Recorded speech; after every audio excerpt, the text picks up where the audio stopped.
Olá, meu nome é Jade Monteiro e do capítulo sobre o Brasil dos viajantes, eu vou falar um pouco sobre a especificidade dos registros visuais portugueses durante a colônia. Esses registros começam a aparecer a partir do século XVIII. Antes disso, o único registro visual que se tem é do franciscano Frei Cristóvão de Lisboa, em algum momento por volta de 1600.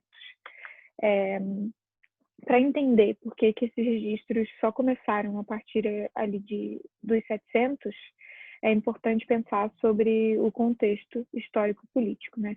Antes de 1700, ali início do século XVIII, era o início da articulação da sociedade colonial, ciclo do açúcar, escravidão, e assim que entra os 700, começa o ciclo do ouro, que traz algumas mudanças sociais.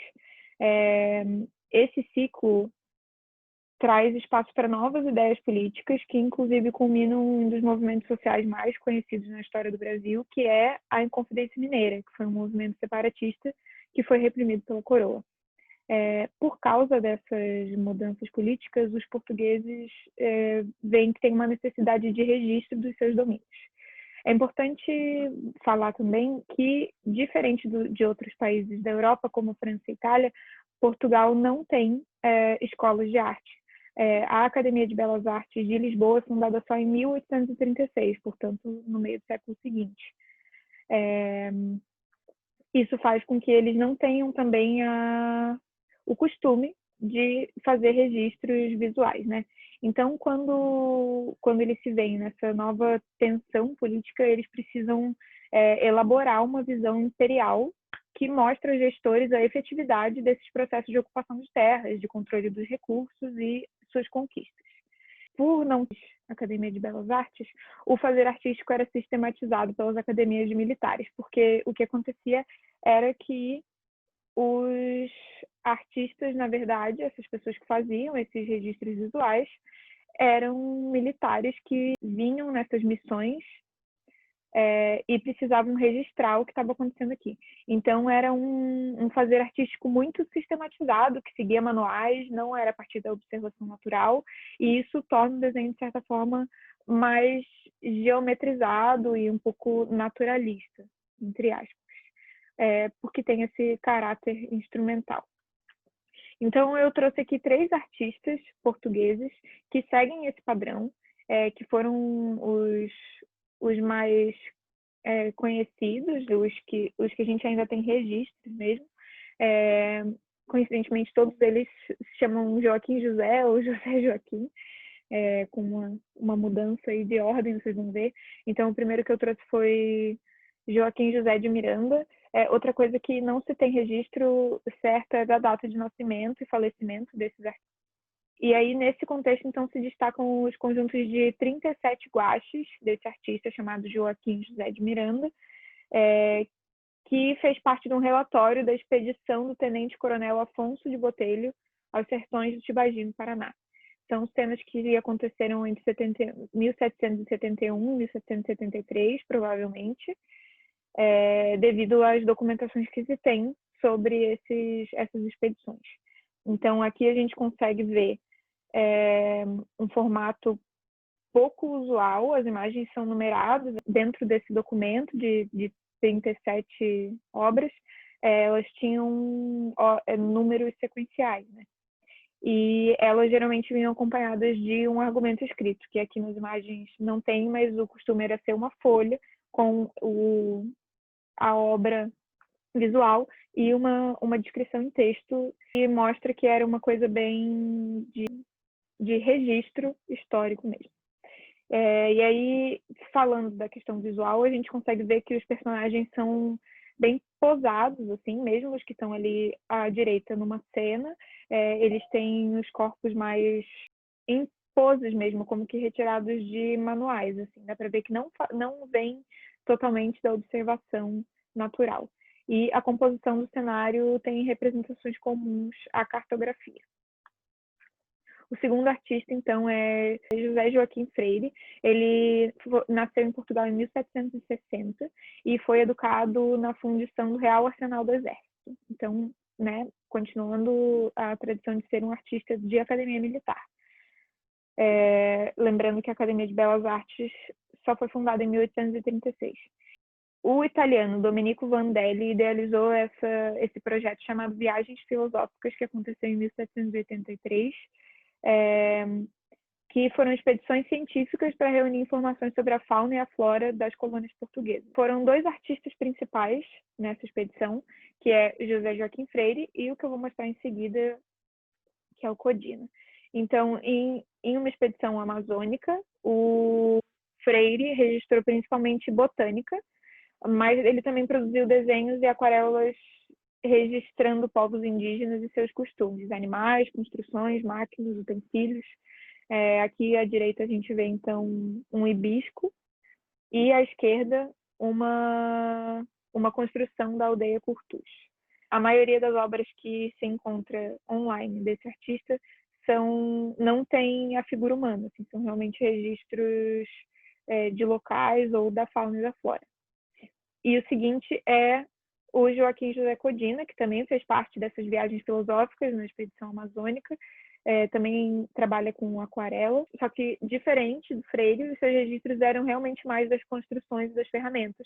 São desenhos que parecem bem de manuais, eles têm descrições em texto abaixo, parecem que realmente estão estudando como que se compõe o lugar, as construções arquitetônicas, os utensílios. A quem eu vou dar mais atenção nessa apresentação foi o artista Carlos Julião, que foi um artista que registrou principalmente as viagens das colônias portuguesas, não somente no Brasil, mas ele é natural de Turim, na Itália, então acho que é importante considerar que ele não é português, e ele se mudou para Portugal em 1763 para continuar a sua carreira militar, na qual ele já tinha formação na Itália. Ele foi reconhecido por iniciar essa prática de registros de tipos sociais no Brasil. Aqui à direita, onde essa é a obra mais divulgada do Julião, que se chama Elevação e Fachada, que mostra em prospecto pela Marinha a cidade de Salvador. Essa obra é dividida em 4 segmentos horizontais. Aqui a gente pode ver com mais detalhes. Na parte superior, ele apresenta uma vista panorâmica da cidade de Salvador, revelando o desenvolvimento urbano. No segundo segmento, ele apresenta plantas de 8 fortes da cidade, acompanhados por legendas explicativas. E abaixo estão as figuras que representam grupos sociais com seus atributos típicos. São habitantes da região, as figuras são identificadas por títulos indicativos de suas atividades ou de sua posição social. E o último segmento contém notas mais explicativas. Essa questão de colocar os tipos sociais é que foi a grande inovação do Julião. A reunião de trabalhos do Julião em um álbum que tem 3 títulos, na verdade, que é Notícia Sumária do Gentilismo da Ásia, com 10 riscos iluminados, Ditos de figurinhos de brancos e negros dos usos do Rio de Janeiro e Cerro do Frio, Ditos de vasos e tecidos peruvianos. Acredita-se que esses registros foram feitos entre 1764 e 1795, período em que teriam durado as expedições que Carlos Julião participou, em que ele foi para a Índia, para o Peru e para o Brasil. Acredita-se que ele chegou em Salvador, apesar do título dizer que ele só esteve no Rio de Janeiro e em Cerro Frio. No primeiro desses tópicos desse álbum, ele fala sobre a cultura hindu, registra um texto de 107 capítulos em português e 10 desenhos coloridos em aquarela. E no terceiro, ele reúne 33 desenhos dos vasos ameríndios, com os motivos naturalistas e antropomorfos comuns a essa cultura.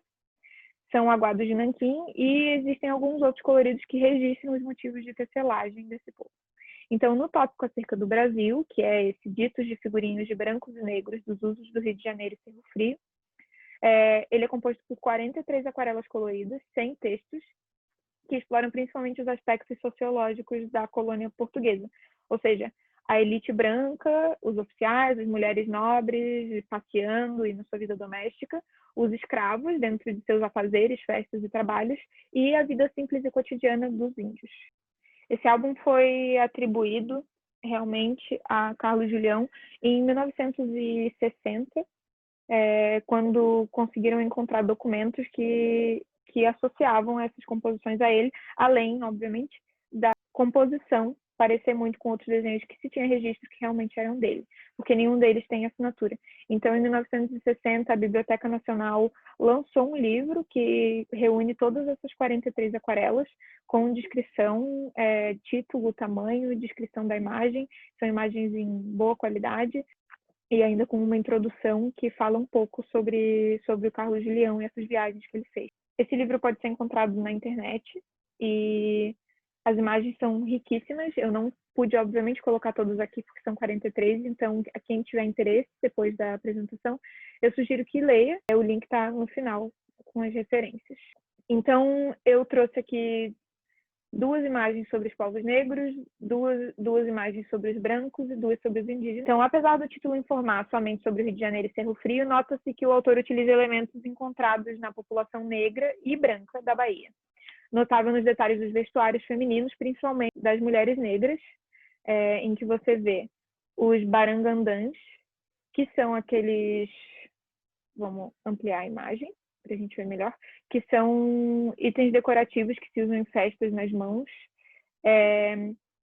e os torsos na cabeça, que tem aqui em uma personagem à direita nessa imagem. Então, a gente vê aqui a riqueza com que ele registrava esses personagens, né? Essas obras se destacam por trazer uma representação indumentária afro-brasileira completamente diferente do que se vê nas produções que tratam sobre o tema da escravidão no Brasil colônia, que registravam mais a escravidão do que a vida social desses povos, né? Então, o Julião faz esse registro que mostra as vestimentas, que mostra as festas, e não só a escravidão desses povos negros. Os tipos humanos, que são o que ele chama de figurinhos, né, no título, são inseridos em ambientes com elementos mínimos, como a gente pode ver até aqui. Isso proporciona uma relação mais clara entre as figuras e uma visão sobre cada uma delas. A gente consegue ver, então, que essas representações já não são mais tão posadas, que demonstram que teve mais uma observação natural, que é de uma situação social em si, indicam ações e não somente um registro científico, né? Então, a gente consegue ver bastante detalhe dos tecidos, as cores, texturas, mostrando mais do que um registro de posse, né? Que seria esse registro imperial de mostrar como é a colônia, né? É realmente o interesse social pelo indivíduo que está sendo representado. E aqui, 2 imagens dos povos indígenas. Esses realmente são os que menos aparecem, né, nessa reunião de 43 aquarelas. Tem poucas dos povos indígenas, mas aqui a gente vê 2, que inclusive são os que mais têm adornos de ambiente, assim. Ao final do livro tem 3 obras que realmente têm ambiente em volta, porque ele está registrando a atividade em si, ele está registrando a atividade de mineração e tudo mais, mas eu não coloquei aqui, porque era mais relevante entender como o trabalho desse artista se destacou. Então, concluindo aqui sobre o trabalho do Julião, a originalidade da sua obra se dá pela sobreposição da figura ao lugar, identificando as personagens com os espaços, muito diferente do cunho militar de registro visual. Ele foi tão original porque ele precedeu uma prática que ficou muito famosa depois do século, em meados para o final do século XIX, que foi a prática do costumbrismo, uma palavra que não tem tradução em português. Eram interpretações literárias ou pictóricas da vida cotidiana, e o trabalho do Julião precede isso em algumas décadas. Então, os seus registros foram muito singulares para essa época. Essas figurinhas, aqui entendidas como essa representação isolada da figura humana, tem atributos que tornam ele um exemplar de um determinado grupo social, antecedendo, né, essas práticas comuns aos 800 dos viajantes. Valéria Piccoli tem uma pesquisa sobre os viajantes portugueses no Brasil e é a autora do capítulo que deu base a essa pesquisa, mas ela também fez uma segunda pesquisa somente sobre o trabalho de Julião, para tentar entender as raízes do trabalho dele. E a conclusão que ela chegou foi que não tem raízes na iconografia portuguesa, que era muito mais instrumental e sistematizada, tinha representações muito cartográficas, enfim. Então, ela não encontrou nenhuma manifestação similar a essa, fora das representações de figurinos militares. Ela percebeu que pode ter uma raiz nos artistas do Grand Tour, mas eu, particularmente, não consegui encontrar tantas referências ao que seria essa Grand Tour e preferi não adentrar. Então, nota-se os escassos registros imagéticos portugueses sempre foram de cunhos práticos, não fundamentados no reconhecimento de hábitos e práticas sociais, diferentes do trabalho de Julião, e é por isso que ele se destaca tanto. Então, eu realmente recomendo darem uma olhada no livro que tem essas 43 aquarelas, porque é de um registro realmente muito rico, muito diferente do que a gente costuma ver nos livros de história. E aqui fica uma sugestão final para assistir essa aula O Brasil dos Viajantes, Expedições Artísticas, Científicas e Exploratórias, que foi parte de um curso aberto de História da Arte no Brasil, feita pelo Itaú Cultural. Enfim, é uma aula bem interessante. E aqui seguem as referências. Obrigada. Boa noite.